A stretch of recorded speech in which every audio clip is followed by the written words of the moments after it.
the slave who would be king. Captain, robe of state.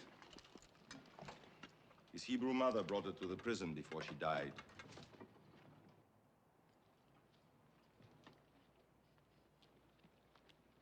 I'd rather this be your armor. You will have need of a scepter. Give me this binding pole.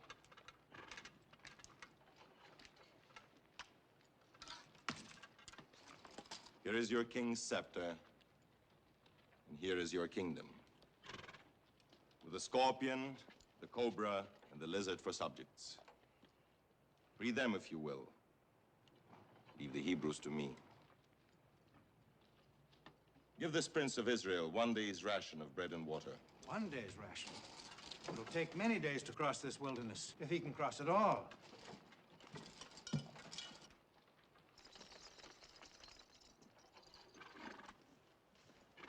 I commend you to your Hebrew God, who has no name.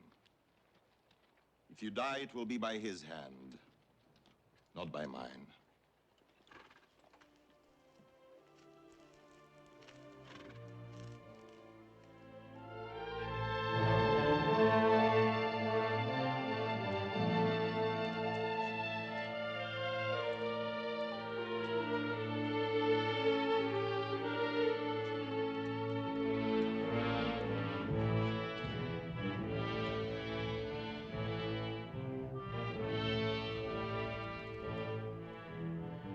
Farewell, my one-time brother.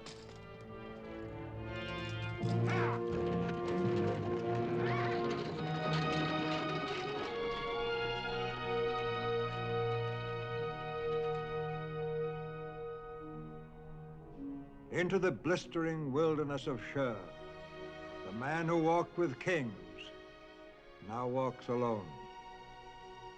Torn from the pinnacle of royal power, stripped of all rank and earthly wealth, a forsaken man, without a country, without a hope. His soul in turmoil, like the hot winds and raging sands that lash him with the fury of a taskmaster's whip.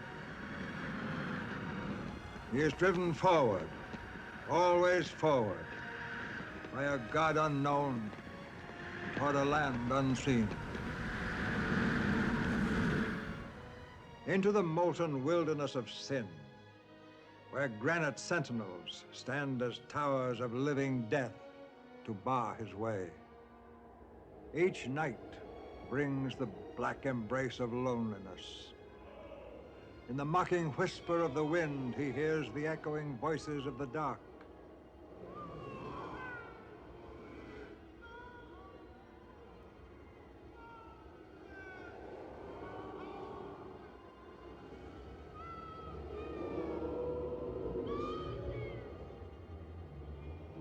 His tortured mind, wondering if they call the memory of past triumphs, or wail foreboding of disasters yet to come, or whether the desert's hot breath has melted his reason into madness. He cannot cool the burning kiss of thirst upon his lips, nor shade the scorching fury of the sun. All about is desolation. He can neither bless nor curse the power that moves him, for he does not know from where it comes.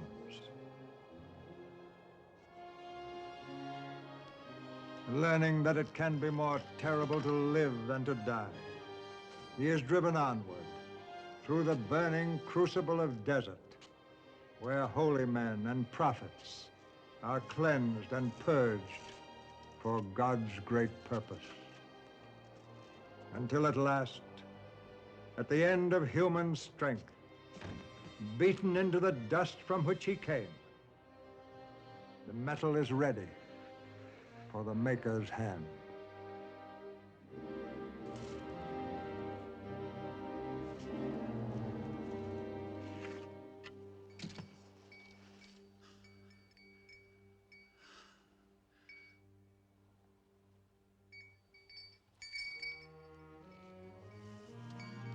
And he found strength from a fruit-laden palm tree, and life-giving water flowing from the well of Midian.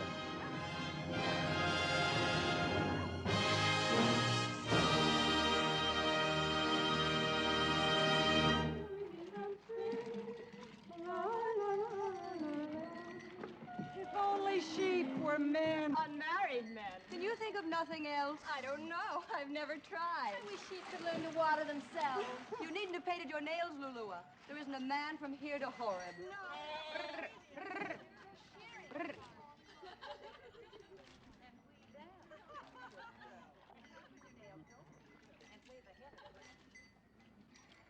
What do you see, Sephra?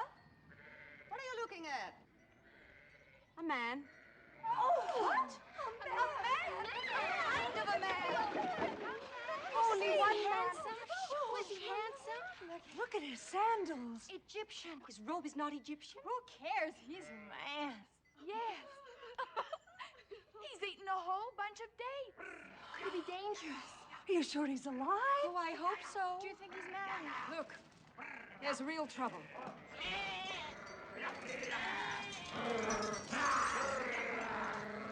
Amalekites. Oh, Amalekites. I'll talk to them. Talk to them. Get stoned. They'll scatter the flock. There's a thief. We drew this water. Out of the way, girl. This is the well of Jethro, our father. You have no right here. Our goats don't know your father. Jethro's mark is on the well.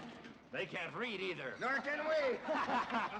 He is the sheik of Midian. Then let him breed sons to guard it, not daughters. Get your hands off! Drive them away.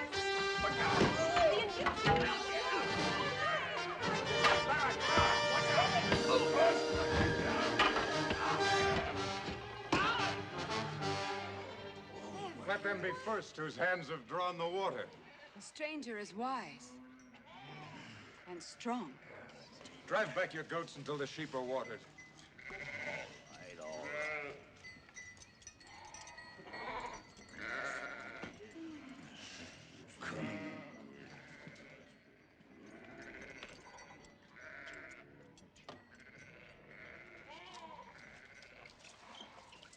We should draw water for you and wash the desert dust from your feet. Here's fresh water. I have soap weed. Well, let me first remove his sandals. Never did a lost sheep have so many shepherds.